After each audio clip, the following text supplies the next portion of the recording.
Radhe Radhe everyone, welcome back to my channel Shweta Rajput versatile.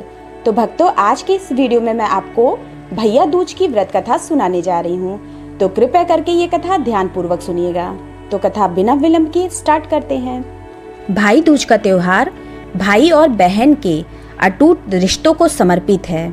Hindu पंचांग के अनुसार ये पर्व हर साल कार्तिक शुक्ल पक्ष की द्वितीया तिथि को मनाया जाता है। इस त्योहार को भैया दूज, यम द्वितीया और भाई टीका के नाम से भी जाना जाता है। भाई दूज 5 दिवसीय दिवाली महापर्व का अंतिम दिन होता है। भाई दूज का पर्व भाई बहन के रिश्तों को प्रगाढ़ बनाने और भाई की लंबी उम्र के लिए मनाया जाता है।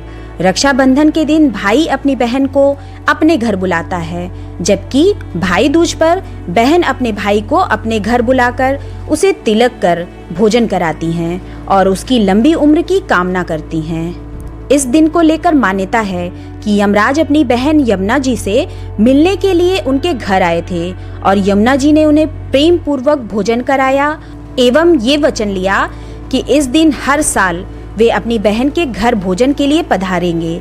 साथ ही जो बहन इस दिन अपने भाई को आमंत्रित कर तिलक करके भोजन कराएंगी, उसके भाई की लंबी उम्र होगी। तभी से भाई दूज पर यह परंपरा बन गई। आज हम आपको यहाँ सुनाने जा रहे हैं भाई दूज की वो पौराणिक कथा जिससे आप सुनेंगे कैसे हुई इस पर्व की शुरुआत। तो आइए सुनते हैं। सूर्य भगवान की पत्नी का नाम संज्ञा देवी था। इनकी 2 संतानें, पुत्र यमराज था, कन्या यमुना थी। संज्ञा रानी पति सूर्य की उदीप्त किरणों को न सह सकने के कारण उत्तरी ध्रुव प्रदेश में छाया बनकर रहने लगी। उसी छाया से ताप्ती नदी तथा शनिश्चर का जन्म हुआ। इसी छाया से अश्विनी कुमारों का भी जन्म बताया जाता है, जो देवताओं के वैद्य माने जाते हैं। इधर छाया का यम और यमुना से व्यवहार खराब होने लगा।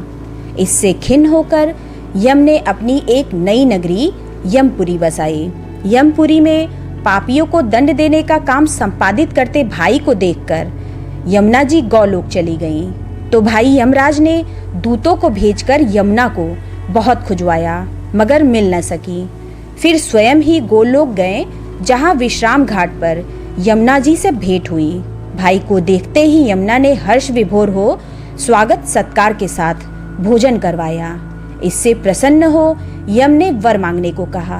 यमुना ने कहा, हे भैया, मैं आपसे ये वरदान मांगना चाहती हूँ कि मेरे जल में स्नान करने वाले नर नारी यमपुरी न जाएं। प्रश्न बड़ा ही कठिन था। यम के ऐसा वर देने से यमपुरी का अस्तित्व ही समाप्त हो जाता।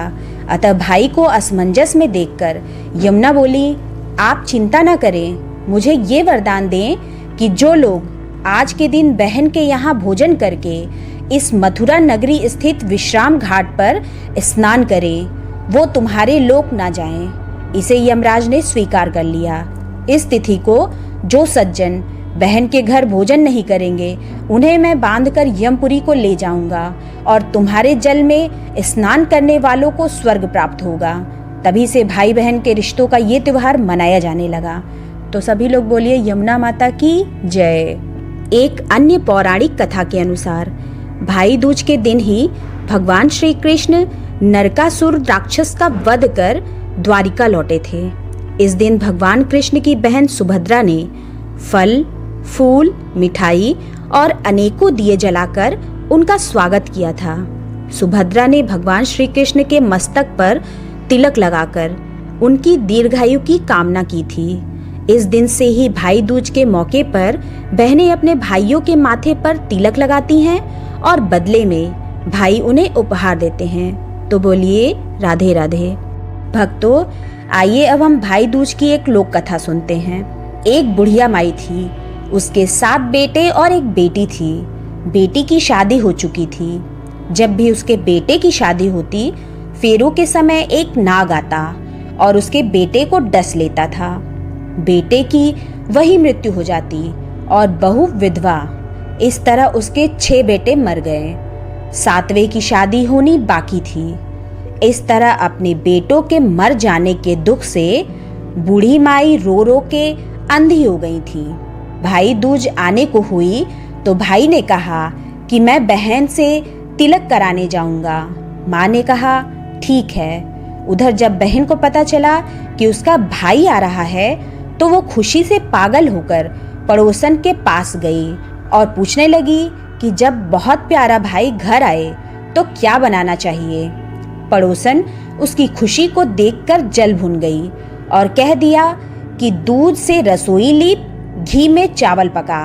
बहन ने ऐसा ही किया। उधर भाई जब बहन के घर जा रहा था तो उसे रास्ते में सांप मिला। सांप उसे डसने को हुआ। भाई बोला, तुम मुझे क्यों डस रहे हो? सांप बोला, मैं तुम्हारा काल हूँ और मुझे तुमको डसना है। भाई बोला, मेरी बहन मेरा इंतजार कर रही है, मैं जब तिलक करा के वापस लौटूंगा तब तुम मुझे डस लेना। सांप ने कहा, भला आज तक कोई अपनी मौत के लिए लौट के आया है जो तुम आओगे?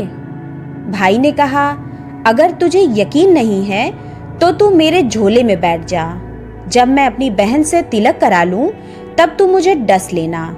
सांप ने ऐसा ही किया। भाई बहन के घर पहुंच गया। दोनों बड़े खुश हुए। भाई बोला, बहन जल्दी से खाना दे, बड़ी भूख लगी है। बहन क्या करे, ना तो दूध की रसोई सूखे ना ही घी में चावल पके।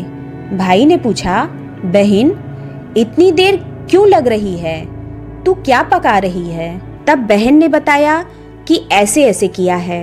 भाई बोला, पगली कहीं घी में भी चावल पके हैं या दूध से कोई रसोई लीपे है?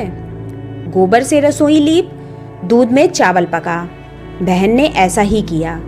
खाना खा के भाई को बहुत जोर नींद आने लगी। इतने में बहन के बच्चे आ गए। बहन के बच्चे बोले, मामा मामा हमारे लिए क्या लाए हो? भाई बोला, मैं तो कुछ नहीं लाया। बच्चे ने वो झोला ले लिया जिसमें सांप था। जैसे ही उसे खोला उसमें से हीरे का हार निकला। बहन ने कहा, भैया तूने बताया नहीं कि तू मेरे लिए इतना सुंदर हार लाए है। भाई बोला, बहना तुझे पसंद है तो तू ले ले, मुझे हार का क्या करना। अगले दिन भाई बोला, अब मुझे जाना चाहिए, मेरे लिए खाना रख दे। बहन ने उसके लिए लड्डू बना के एक डिब्बे में रख के दे दिए। भाई कुछ दूर जाकर थक कर एक पेड़ के नीचे सो गया। उधर बहन के जब बच्चे को भूख लगी तो माँ से कहा कि खाना दे दो। माँ ने कहा, खाना अभी बनने में देर है। तो बच्चे बोले कि मामा को जो रखा है वही दे दो। तो वो बोली कि लड्डू बनाने के लिए बाजरा पीसा था, वही बचा पड़ा है चक्की में, जाकर खा लो। बच्चों ने देखा कि चक्की में तो सांप की हड्डियां पड़ी हैं। यही बात माँ को आकर बताई तो वो बावड़ी सी होकर भाई के पीछे भागी। रास्ते भर लोगों से पूछती कि किसी ने मेरा गैल बाटोई देखा, किसी ने मेरा बावड़ा सा भाई देखा। तब एक ने बताया कि कोई लेटा तो है पेड़ के नीचे, देख ले वही तो नहीं। भागी भागी पेड़ के नीचे पहुंची, अपने भाई को नींद से उठाया। भैया भैया कहीं तूने मेरे लड्डू तो नहीं खाए? भाई बोला, ये ले तेरे लड्डू, नहीं खाए मैंने। ले दे के लड्डू ही तो दिए थे, उसके भी पीछे पीछे आ गई। बहन बोली, नहीं भाई तू झूठ बोल रहा है, ज़रूर तूने खाया है, अब तो मैं तेरे साथ चलूँगी। भाई बोला, तू नहीं मान रही है तो चल फिर। चलते चलते बहन को प्यास लगती है। वो भाई को कहती है कि मुझे पानी पीना है।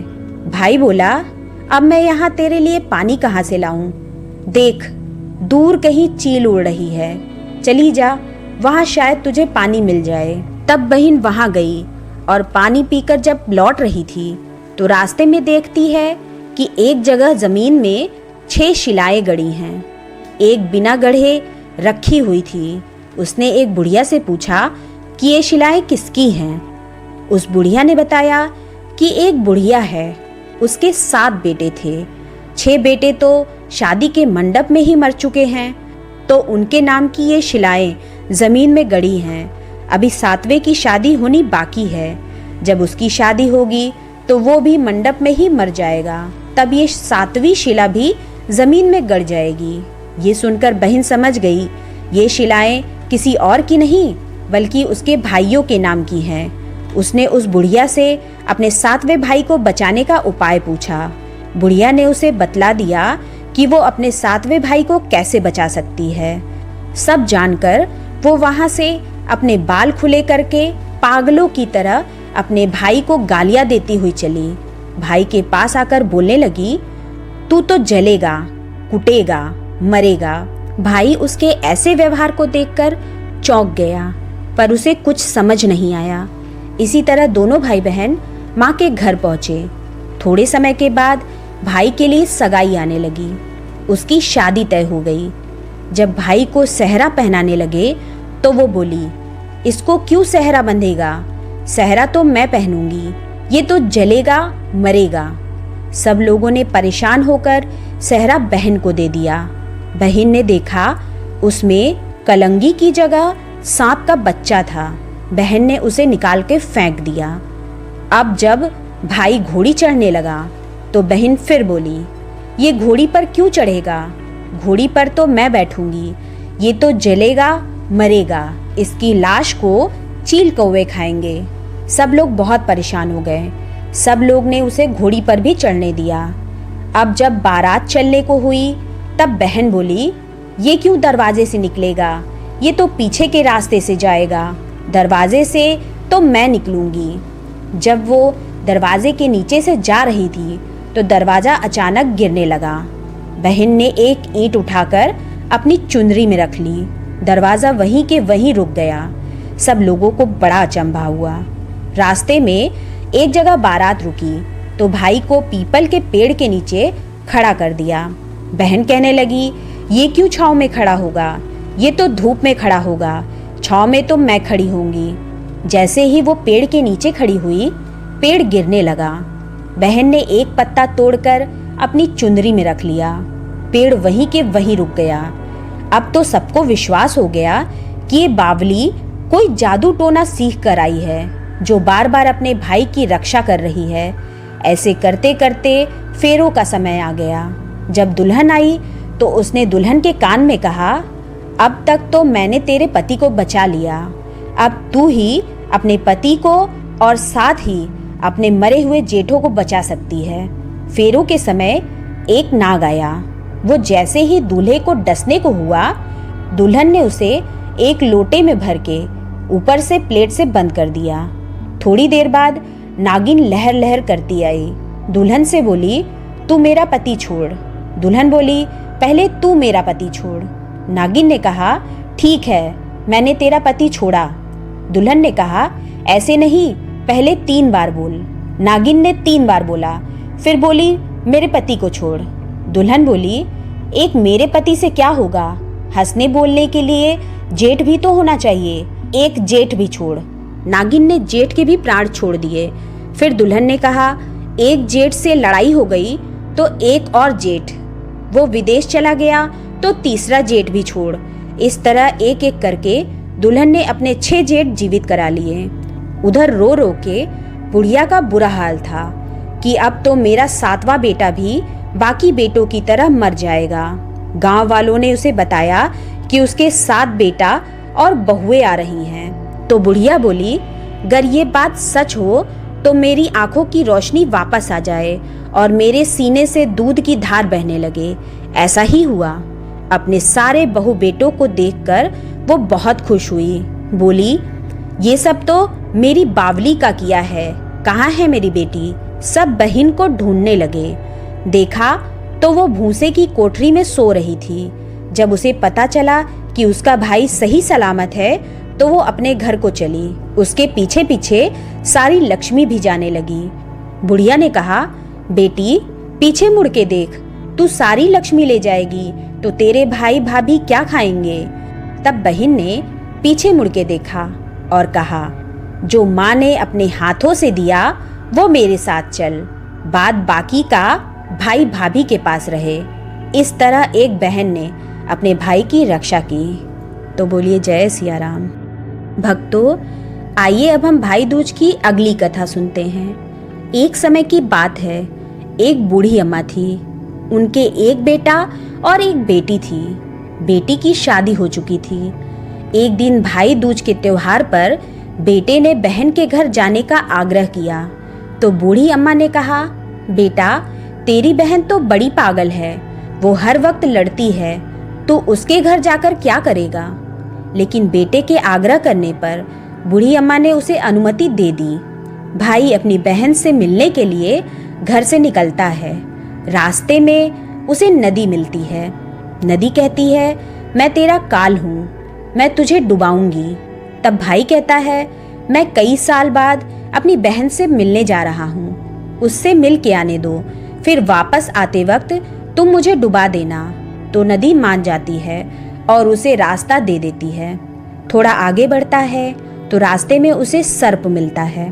सर्प कहता है, मैं तुझे डसूंगा। तब भाई कहता है, पहले मुझे अपनी बहन से मिलकर टीका लगवा लेने दो, फिर तुम मुझे डस लेना।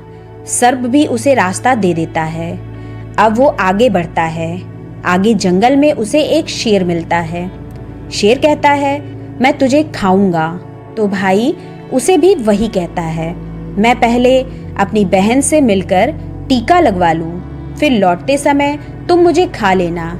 शेर भी उसे रास्ता दे देता है।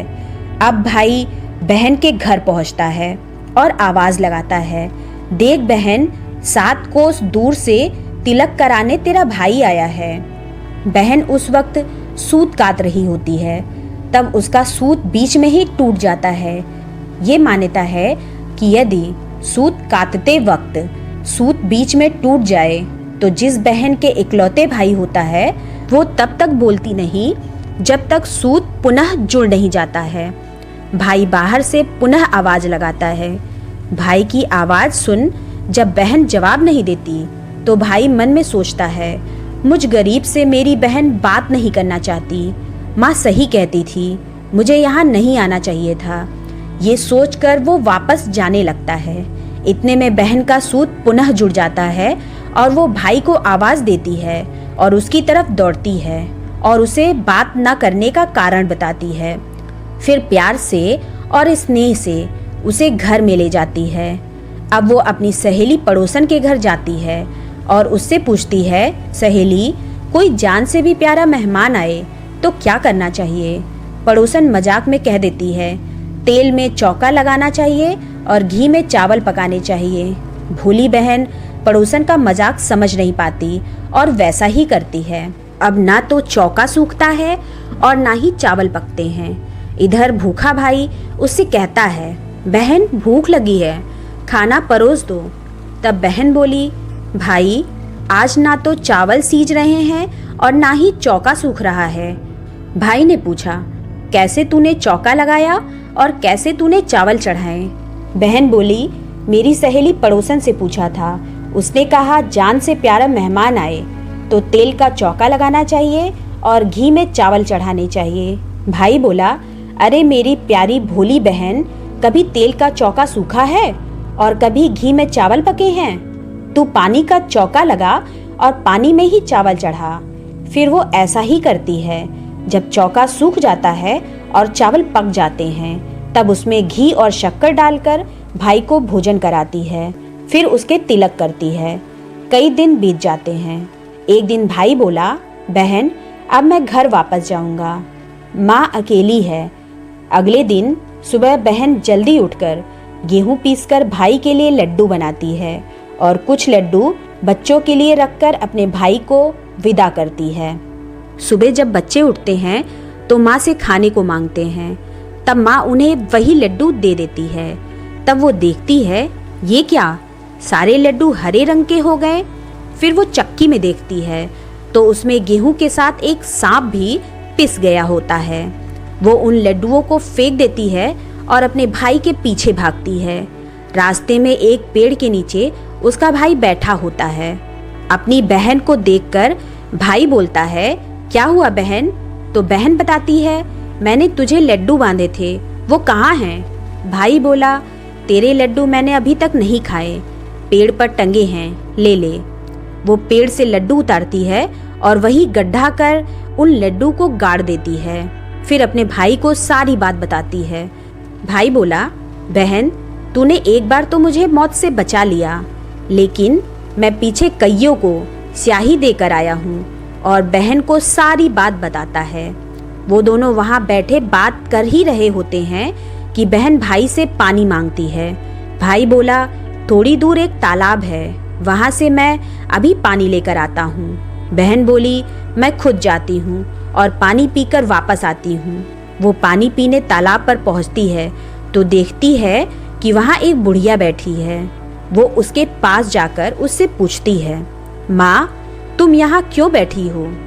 तब वो बुढ़िया कहती है, मैं विधाता हूँ, एक बहन के भाई की तात गढ़ रही हूँ। तब वो पूछती है, माता, वो कौन भाई है? तब विधाता कहती है, एक भाई जिसके प्यार में उसकी बहन ने सांप की हत्या कर दी। बहन सोचती है कि ये तो मेरा ही भाई है। वो घबरा जाती है और विधाता से पूछती है, माता, उस भाई को इस श्राप से बचाने के लिए क्या करना होगा? विधाता उसे बताती है कि उसकी एक बहन है। जब वो उसे गालियां दे और उसकी शादी होने तक यदि वो हर घात को टाल देती है तो उसका भाई बच सकता है। बहन तुरंत अपने भाई के पास जाकर उससे कहती है, भाई, मैं तुझे माँ के घर तक छोड़ने चलूंगी, लेकिन रुक, मैं अभी आती हूँ। और वो शेर के लिए मांस, सांप के लिए दूध और नदी के लिए ओढ़नी लाती है और दोनों भाई बहन आगे बढ़ते हैं। रास्ते में उन्हें पहले शेर मिलता है। जैसे ही वो भाई को खाने के लिए आगे आता है, बहन उसके आगे मांस का टुकड़ा डाल देती है। शेर मांस के टुकड़े को खाने में लग जाता है और दोनों भाई बहन आगे चलते हैं। आगे उन्हें वो सांप मिलता है। जैसे ही सांप उसे डसने के लिए आगे आता है, बहन सांप के आगे दूध का प्याला रख देती है। सांप दूध पीने लगता है। वो दोनों अब आगे चलते हैं। रास्ते में उन्हें नदी मिलती है जो भाई को डुबाने को तैयार होती है, पर वो नदी को ओढ़नी उड़ा देती है। खुश होकर नदी रास्ता दे देती है। अब वो दोनों भाई बहन आगे बढ़ते हैं और अपने घर पहुंच जाते हैं। बेटी को देखकर माँ खुश हो जाती है, पर बहन उसी समय भाई को गाली देने लगती है। तब माँ बेटे से कहती है, इस पागल बहन को क्यों ले आया? तब भाई बोलता है, माँ, बहन तो बहुत अच्छी थी, पता नहीं घर आते ही इसे क्या हो गया। थोड़े दिनों में भाई का रिश्ता आता है। तब सब लोग कहते हैं, बहन पागल तो है पर भाग्यवान है। पर जब ससुराल वाले सगाई की मिठाई लाते हैं तो बहन कहती है, इसकी मिठाई क्यों बांटते हो, पहले मेरी बांटो। कई बड़े बुजुर्ग बोले, इसे भी भाई के साथ बैठा दो। सगाई शुरू होती है। वहाँ आग लग जाती है। बहन को तो पता ही होता था कि उसके भाई की घात है। उसने तुरंत ही वो आग बुझा दी। अब कुछ दिन बाद शादी के कार्यक्रम शुरू होते हैं, परंतु बहन हर समय भाई के साथ रहती है। जब भाई की निकासी होने लगी तब बहन बोली, अरे इसकी निकासी क्या करते हो, पहले मेरी निकासी करो और इसे पीछे के दरवाजे से लेकर जाओ। बहन के इतना कहते ही आगे का दरवाजा टूटकर गिर जाता है। सब कहते हैं, भले ही बहन पागल है पर बराबर भाई की जान बचा रही है। जब भाई फेरों में बैठता है तो फिर बहन कहती है, इसकी जगह मैं फेरों में बैठूंगी। शादी के बाद जब दूल्हा दुल्हन की रात जागती है तो बहन कहती है, इसकी नहीं, पहले मेरी रात जगाओ। कई लोग बोले, बीच में पर्दा लगाकर इसे भी साथ में सुला दो। रात में जब भाई भाभी सो जाते हैं तब वहाँ एक सांप आता है। बहन तो तैयारी में ही बैठी थी। वो उसे पकड़कर टोकरी में रखकर सो जाती है। आज वो कई दिनों में निश्चिंत होकर सोती है। इधर उसकी माँ सोचती है, बेटी के उठने से पहले ही मेहमानों को विदा कर देती हूँ, वरना फिर शोर मचाएगी। जब बेटी उठकर देखती है घर में कोई नहीं दिखता, माँ से पूछती है, माँ, सब मेहमान कहाँ चले गए? तब माँ कहती है, बेटा, सब मेहमानों को विदा कर दिया है। तब बेटी कहती है, माँ, सब मेहमानों को वापस बुलाओ, तभी मैं विदा होंगी। उसके कहने के अनुसार माँ सभी मेहमानों को वापस बुलाती है। तब वो माँ से कहती है, माँ, आज के दिन के लिए ही पागल हो गई थी। मेरे इस भाई पर 7 घात थी, वो टालने के लिए मैं ऐसा कर रही थी। उसकी ये बात सुनकर माँ और भाई बहुत खुश हो जाते हैं और सबसे पहले अपनी बेटी को विदा करते हैं और उसके बाद सभी मेहमानों को विदा करते हैं। इस दिन के बाद से ही हर बहन अपने भाई की लंबी उम्र की कामना से भाई दूज का त्योहार मनाने लगी। इस दिन भाई को टीका करती और ये कथा सुनती हैं। सब मिलकर बोलो जय सिया राम। आइए भक्तों, अब हम भैया दूज की पौराणिक कथा सुनते हैं। भैया दूज के संबंध में पौराणिक कथा इस प्रकार से है। सूर्य की पत्नी संज्ञा से 2 संतानें थी। पुत्र यमराज था, पुत्री यमुना। संज्ञा सूर्य का तेज सहन न कर पाने के कारण अपनी छाया मूर्ति का निर्माण कर उन्हें ही अपने पुत्र पुत्री को सौंपकर वहां से चली गई। छाया को यम और यमुना से अत्यधिक लगाव तो नहीं था, किंतु यमुना अपने भाई यमराज से बड़ा स्नेह करती थी। यमुना अपने भाई यमराज के यहाँ प्रायः जाती और उनके सुख दुख की बातें पूछा करती तथा यमुना यमराज को अपने घर पर आने के लिए भी आमंत्रित करती, किंतु व्यस्तता तथा अत्यधिक दायित्व के कारण वे उसके घर न जा पाते। एक बार कार्तिक शुक्ल तृतीया को यमराज अपनी बहन यमुना के घर अचानक जा पहुंचे। बहन के घर जाते समय यमराज ने नरक में निवास करने वाले जीवों को मुक्त कर दिया। बहन यमुना ने अपने सहोदर भाई का बड़ा आदर सत्कार किया। विविध व्यंजन बनाकर उन्हें भोजन कराया तथा भाल पर तिलक लगाया। जब वे वहां से चलने लगे तब उन्होंने यमुना से कोई भी मनोवांछित वर मांगने का अनुरोध किया। यमुना ने उनके आग्रह को देखकर कहा, भैया, यदि आप मुझे वर देना ही चाहते हैं तो यही वर दीजिए कि आज के दिन प्रतिवर्ष आप मेरे यहाँ आया करेंगे और मेरा आतिथ्य स्वीकार किया करेंगे। इसी प्रकार जो भाई अपनी बहन के घर जाकर उसका आतिथ्य स्वीकार करे तथा इस दिन जो बहन अपने भाई को टीका करके भोजन खिलाए, उसे आपका भय न रहे। इसी के साथ उन्होंने ये भी वरदान दिया कि यदि इस दिन भाई बहन यमुना नदी में डुबकी लगाएंगे तो वे यमराज के प्रकोप से बचे रहेंगे। यमुना की प्रार्थना को यमराज ने स्वीकार कर लिया। तभी से भाई बहन का ये त्योहार मनाया जाने लगा। भैया दूज त्योहार का मुख्य उद्देश्य भाई बहन के मध्य सद्भावना तथा एक दूसरे के प्रति निष्कपट प्रेम को प्रोत्साहित करना है। भैया दूज के दिन ही 5 दिनों तक चलने वाले दीपावली उत्सव का समापन भी हो जाता है। इस दिन अगर अपनी बहन ना हो तो ममेरी, फुफेरी या मौसेरी बहनों को उपहार देकर ईश्वर का आशीर्वाद प्राप्त कर सकते हैं। जो पुरुष यम द्वितीया को बहन के हाथ का खाना खाता है उसे धर्म, धन, अर्थ, आयुष्य और विविध प्रकार के सुख मिलते हैं। साथ ही यम द्वितीया के दिन शाम को घर में बत्ती जलाने से पहले घर के बाहर 4 बत्तियों से युक्त दीपक जलाकर दीपदान करना भी फलदायी होता है। भाई दूज एवं रक्षाबंधन दोनों ही भाई व बहन के बीच मनाया जाने वाला पर्व है। दोनों में पूजा करने के नियम भी लगभग समान ही हैं। रक्षाबंधन में बहनें अपने भाई की कलाई पर रक्षा सूत्र बांधती हैं, जबकि भाई दूज के दिन माथे पर तिलक लगाती हैं। भाई दूज पर मुख्यतया भाइयों का अपनी विवाहित बहनों के घर जाकर तिलक लगवाते हैं, जबकि रक्षाबंधन के दिन बहनें अपने भाई के घर आकर राखी या रक्षा सूत्र बांधती हैं। तो बोलिए जय श्री हरि। आइए भक्तों, अब हम सताना की कहानी सुनते हैं। सताना का नाम शायद बहुत से लोगों ने सुना होगा या शायद ना भी सुना हो। इस बात से आपको कोई खास फर्क नहीं पड़ता, पर मुझे पड़ता है। ये कहानी बचपन से नानी, दादी और माँ तीनों के मुंह से साल दर साल सुनी है। शायद आप में से कुछ वाकिफ होंगे उत्तर भारत में मनाए जाने वाले त्योहार भाई दूज से। रक्षाबंधन की तरह भाई दूज भी भाई और बहनों के लिए मनाया जाने वाला त्योहार है। दिवाली के अगले दिन गोवर्धन पूजा होती है और उसके अगले दिन भाई दूज। इस दिन घर की बहनें और बहुएं सुबह सवेरे नहा धो के चावल और पानी को पीसकर महीन सफेद रंग तैयार करती हैं और उस रंग से घर के कमरे या आंगन के कोने में फर्श पर कोहबर जैसी कलात्मक कृतियां बनाती हैं। इस पेंटिंग में मुख्यतः रूप से 6 भाई और एक बहन, 6 बीवियां, द्वारपाल, सांप, गाय और गंगा यमुना होते हैं। इन सब का कोहबर में बनाए जाने का एक विशेष कारण होता है। भाई दूज के दिन कुल 5 कहानियां कही जाती हैं। इन्हीं में से एक होती है सताना की कहानी।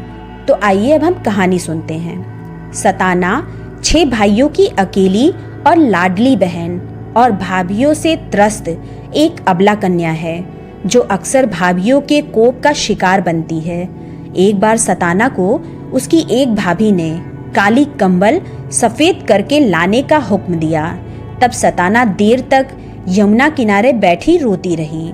भला हो यमुना मैया का, जिन्होंने अपने पानी के वेग से सताना की काली कंबल सफेद कर दी थी। एक दिन ऐसे ही भाइयों के विदेश चले जाने पर भाभियों ने सताना को हुक्म दिया, चलनी में गाय का दूध दुहकर लाया जाए। सताना ने लाख कोशिश की पर गाय ढीठ थी और वो सताना को पास भी न फटकने देती थी। एक सांप से सताना के आंसू देखे न गए और उसने सताना को कहा कि उसके शरीर से गाय के पैर बांधकर दूध दुह ले।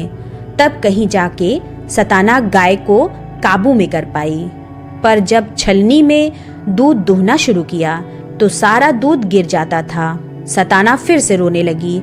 इस बार गाय घर में रहने वाली मकड़ियों से सताना का रोना नहीं देखा गया और उन्होंने छलनी में कुछ इस तरह जाला बुना, दूध गिरना बंद हो गया।